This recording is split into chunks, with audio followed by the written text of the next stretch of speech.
At the press gallery dinner the other night in Ottawa, the Prime Minister said, "How could I buy all the media in Canada? I only spend $680 million of the taxpayers' money on it every year. They can't be bought that cheaply."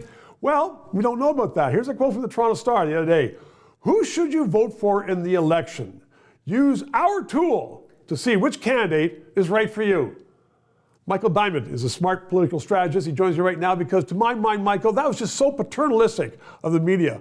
Use our tool and we will help you find out who to vote. Are we going to move past this either paternalistic government or media and get back to liberty and responsibility of individuals? Well, I think media might not ever move past it, but I think voters certainly have. And if you look at Toronto, the electoral results in Toronto, and if you go ward by ward where the Toronto Star, in their infinite wisdom, decided to endorse a candidate in each ward, starting in Ward 1, they said, don't vote for Vince Crescente. Vince Crescente won. Yeah. And so they're very, in most wards, their preferred candidate lost. You know why? Because folks don't vote for who the ownership of a newspaper or a columnist at a newspaper tell them to vote. So there's a change coming about then, because years ago, the Toronto Star used to elect every Liberal candidate in Ontario. Well, they that change, I think, has happened for a while. And I mean, even in fairness, some newspapers across the country have abandoned this, old tradition that's really out of place now of endorsements. Newspapers used to be proudly partisan. Look at their names, the Kingston Whig Standard, the Democrat Sentinel in St. Louis. They used to actually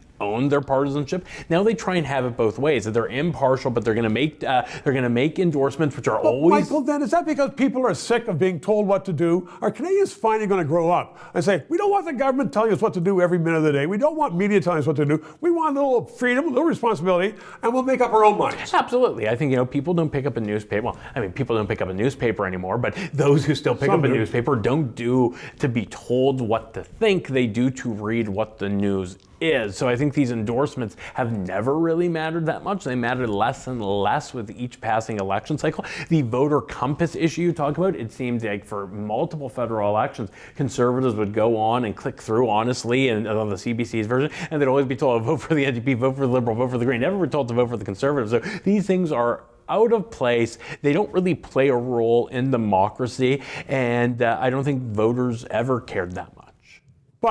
But those institutions, like the CBC, well, the government and Star and some other papers, carried on as though it did. And it seems to me, and I'll put this to you, that we are going through a big transformative change. Absolutely, and they haven't picked on. I mean, look at the Toronto Star. Look at their, they're not publicly traded anymore, but look how they were doing when they were publicly traded.